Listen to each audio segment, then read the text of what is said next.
Magandang araw po sa inyong lahat at muli po welcome po dito sa inyong paboritong programa. Dear Kuya E, magandang araw po sa inyo at itago nyo na lamang po ako sa pangalang Raynel. Ang kwentong ibabahagi ko po sa inyo ay tungkol kay Mike, isang sikat na basketball player sa paaralan namin. Kaklase ko siya ng 2 taon noong senior high school. Bata pa lamang po ako, alam ko na pong naiiba ako. Hindi pa nga lang ako nagkakaroon ulit ng lakas ng loob na mag-out. Piling mga kaibigan ko lang ngayon ang nakakaalam kung ano talaga ako. Katulad ng ibang mga kwento dito sa channel mo, namulat po ako sa kamunduhan dahil sa pang-aabuso sa akin ng aking tiyuhin sa tuwing kaming dalawa lang ang nagtatrabaho sa bundok. Naranasan ko rin pong saliksikin ang aking sexualidad sa aking pinsa noong bata pa kami. Lumaki akong nagkakagusto sa kapwa lalaki ng patago. Sumubok din akong manligaw sa isang natitipuhan kong babae noong junior high school. Pero nang masawi ako sa pag-ibig, hindi na ako muli nagtangkang magmahal muli. Dahil sa pangarap ko na magkaroon ng magandang buhay, nagsumikap akong lumipat sa isang kilalang paaralan sa probinsya namin. Pinalad akong matanggap sa paaralang iyon at doon ko po nakilala ang 3 lalaking magbabago ng buhay ko. Si Gael na naging matalik kong kaibigan, si Elijah at Mike at ang dalawa sa mga sikat na atleta sa paaralan namin. Masasabi kong crush at first sight ko si Mike. Noon kasing nag-e-enroll pa man ako sa paaralan namin, nakita ko ang picture ni Mike na nakadisplay sa library.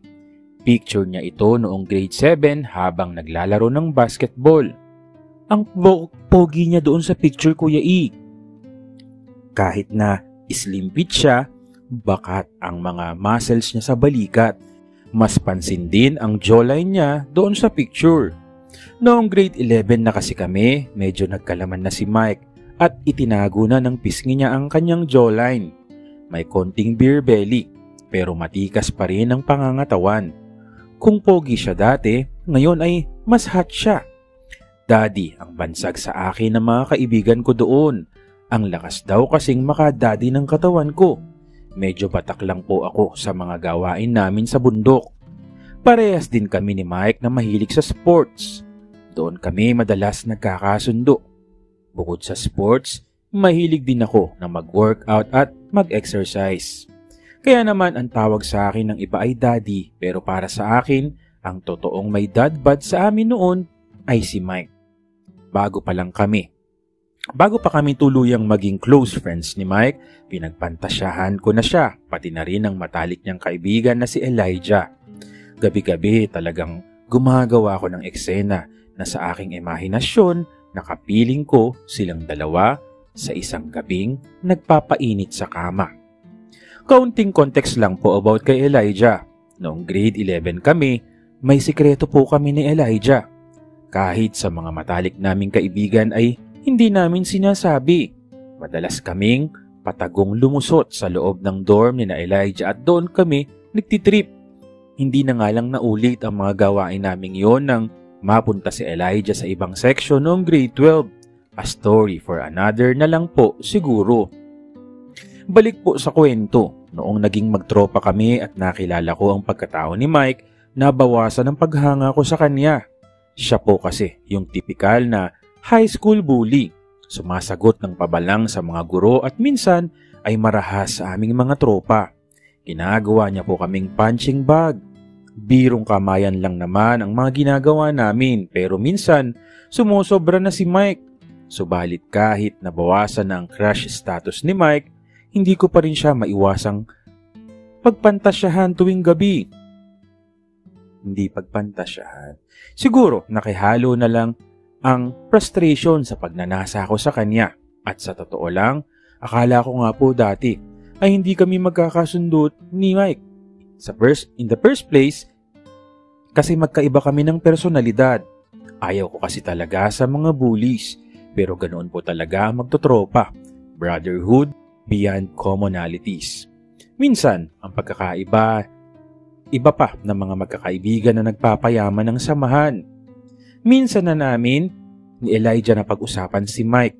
Inalok sa akin ang idea na isama daw namin si Mike sa mga ginagawa naming trip doon sa dorm. Natakot ako nung una sa suggestion niya kasi ayokong may ibang makaalam ng sikreto namin.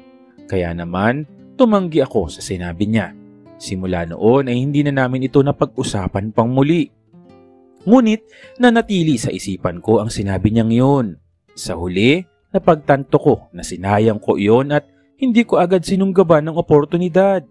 Kung pinag-isipan ko lang sana yun ng mabuti, na pagsasabay ko na sana silang dalawa. Ganun talaga. Nasa huli, ang pagsisisi. Noong grade 12 na kami, hindi namin kaklase si Elijah. Naging daan yun para lalong mapalapit ako kay Mike. Yung mga trip at kalokohan nila dati sa room ay ako na ang gumagawa kasama si Mike. Doon din ako nagkaroon ng lakas ng loob na kontrahan siya sa mga pangbubuli niya sa mga kaklase namin. Inako ko na rin ang lahat ng karahasan niya sa mga kabarkada namin. Sabi ko sa kanya na ako na lang ang lagi niyang pagpraktisa ng suntukan.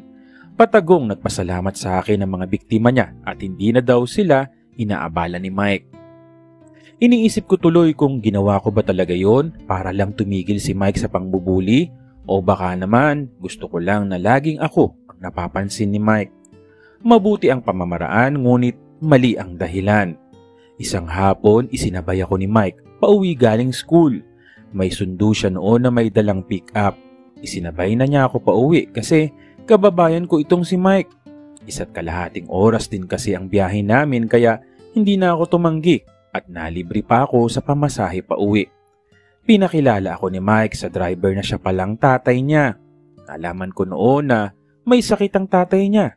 Kaya minsan daw ay si Mike na rin ang nagdadrive ng sasakyan nila. Simula noon kapag si Mike ang may dala ng pick-up, lagi na niya akong sinasabay pauwi. Minsan may iba kaming mga kaibigan na nakikisabay pero daing sa akin ni Mike na ayaw daw niyang ginagawang charity ang pagdadrive niya. Kaya ako na lang ang madalas niyang isinasabay. Napauwi. Isang araw, Christmas party namin noon. Patago kami nag-inom sa rooftop ng dorm. Kasama ang mga kabarkada namin kahit yung mga nasa ibang section. Kaya nandoon si Elijah noon. Kasama din namin ang aming PE teacher na siyang coach din ni na Mike sa basketball. Kaya naman may lakas na loob kaming mag-inom sa loob ng campus.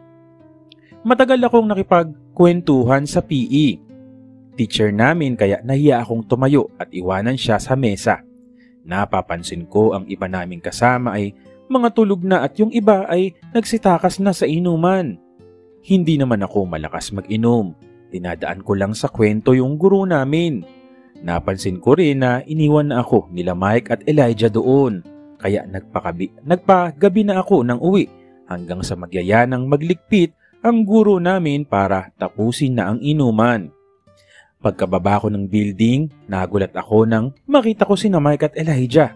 Nagsosolo pala silang nagkwekwentuhan sa hallway. Nang nakita nila ako, tumigil sila sa kwentuhan nila at abot tenga ang mga ngiti nila sa akin. Tinanong ko sila kung bakit nila ako iniwanan mag-isa kasama ng coach nila.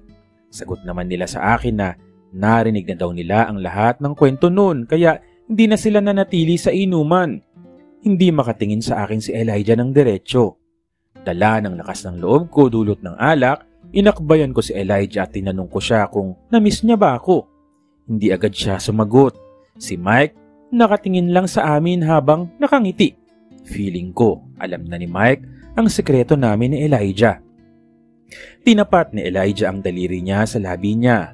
Sumenyas na wag daw akong maingay. Nagturo siya sa kabilang panig ng hallway at nakita kong nandun pala yung girlfriend ni Elijah. Bumulong si Elijah sa akin. Miss ko na yung bibig mo.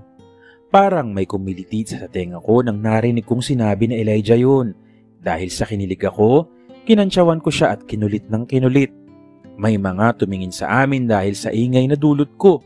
Pero okay lang na tumingin sila at hindi naman nila alam ang pinag-uusapan namin. Matagal ko na ring na-miss na makatripulit si Elijah. Sakto at medyo lasing ako noon. Kaya kung sakaling game siya, ibibigay ko talaga ang top performance ko. Noong panahong matagal kaming hindi nag-trip ni Elijah, nagsimula akong maging curious sa penetration. Sa tuwing naliligo ako, nag-e-explore ang daliri ko sa aking likuran. Minsan dinadagdagan ko pa yun hanggang sa hindi na magkasya. Nang nakagawian ko na yun, inasam ko talagang masubukan ang bagay na yun kasama si Elijah. Tara! Pag-aya ko sa kanya, tiningnan ko siya ng malagkit hanggang sa sumagot siya sa akin. Doon nang putol ang aking excitement at anticipation. Sabi niya, hindi na daw pwede at ayaw daw niyang magkasala sa kanyang girlfriend. Kahit anong pagpipilit ko sa kanya, hindi talaga siya pumayag, Kuya E. Nabigo ako. Ang hype energy ko kanina ay biglang bumulusok pababa. Feeling ko, napahiya lang ako doon. Akala ko talaga noon, makakascore ulit ako kay Elijah. Tinapos ni Mike ang saglit naming pagkikita ni Elijah nang niyaya na niya akong umuwi. Nagpaalam na kami kay Elijah at sumakay na kami sa pick-up ni Mike. Habang pauwi na kami, hinalala ko yung mga trip ni Elijah, namin ni Elijah, dati sa dorm niya. Namiss ko nang lumantak ng pops. Hinayaan ko nang tumayo ang bandera ko doon sa loob ng pants ko at hindi naman makikita ni Mike iyon dahil gabi na. Nakatulog ako sa biyahe namin dahil sa kalasingan at sa pagkadismaya kay Elijah. Naubos ang energy ko sa pagkumbinsi sa kanya. Mabuti na lang talaga at sinabay ako ni Mike pauwi at baka kung ano pa ang nangyari sa akin sa biyahe. Sa lalim ng tulog ko, hindi ko na malayang ginigising na pala ako ni Mike. Una kong napansing nakatigil na ang sasakyan pero wala pa rin sa katinuan ng isip ko para bumangon noon. Hinahampas ako at pinipisil ni Mike. Pati hita ko habang ginigising ako. Nang hindi ako bumangon sa ganoong paraan, kinurot naman niya ang nipples ko at napasigaw ako sa sakit. Nalimpungatan na ako. Hindi ko maaninag yung lugar kung nasaan kami pero may nakita akong ibang mga sasakyang nakapark kaya hula ko'y nasa parking lot kami noon. Sabi ni Mike bumili daw siya ng makakain namin. Dumaan pala siya sa drive-thru. Hindi ko naman lang namalayan. Nag-abot siya sa akin ng mainit na kape at pagkain. Kumain kami sa loob ng sasakyan at naimasmasan ako ng konti. Ano yung sinasabi mo kay Elijah kanina? Tanong ni Mike. Hindi ako sumagot at patuloy lang sa pag-inom ng kape. Kinabahan ako. Akala ko kasi alam na niya. Sabi mo, tara, saan ba kayo pupunta? Tanong ulit niya. Mukhang niloloko lang ako nito. Gusto lang ata niyang sa akin manggaling ang totoo. Alam mo na yun. Inis kong pagsabi sa kanya, ano nga? Nagtatanong ako ng maayos dito. Hindi ako umimik at tumingin na lang ako sa bintana habang umiinom ng kape. Bumaling ako ng tingin sa kanya at talagang hinihintay niya ang sagot ko. Wala yun, dati pa yun. Sabi ko. Ano nga yun na ginagawa niyo sa dorm? Pangungulit pa niya. Lintik ka pala. Alam mo naman palang may ginagawa kami doon sa dorm. Tinatanong mo pa. Nainis ako sa pagdaing sa kanya. Humagalpak ng tawa si Mike sa sasakyan at lalo pa akong inasar. Pilit niyang pinapaamin sa akin ang mga ginagawa namin ni Elijah dati. Lantak lang. Pag-amin ko sa kanya. Sure ka? Lantak lang? Naghalikan kayo? Pumasok? Baka naman ikaw ang pinasukan. Sunod-sunod na mapang-asar na panayam ni Mike habang tumatawa siya. Di pre. Loko ka ba? Trip lang yun. Sagot ko. So nag-trip kayo. Pang-aasar pa rin ni Mike. Malamang ini-enjoy lang niya yung moment na naiinis ako. Kaya kahit anong sabihin ko ay nakakahanap pa rin siya ng pang-aasar sa akin. Nang napagtanto ko na alam na talaga ni Mike, nung una pa lang at nais lang niya akong asarin, tinanong ko siya, ikaw, ano kasing trip mo? Tumigil si Mike sa pang-asar sa akin at tinitigan niya ako ng malagkit. Binaba niya ang sandala ng upuan niya at tinanggal niya ang kanyang sinturon. Alam ko na kung saan papunta ito kaya ako na ang nagpatay ng ilaw sa loob ng sasakyan. Nang inilabas ni Mike ang paps niya at bumulong na lantakan ko raw siya, sumubsob agad ako sa harap niya kahit hindi na niya sabihin.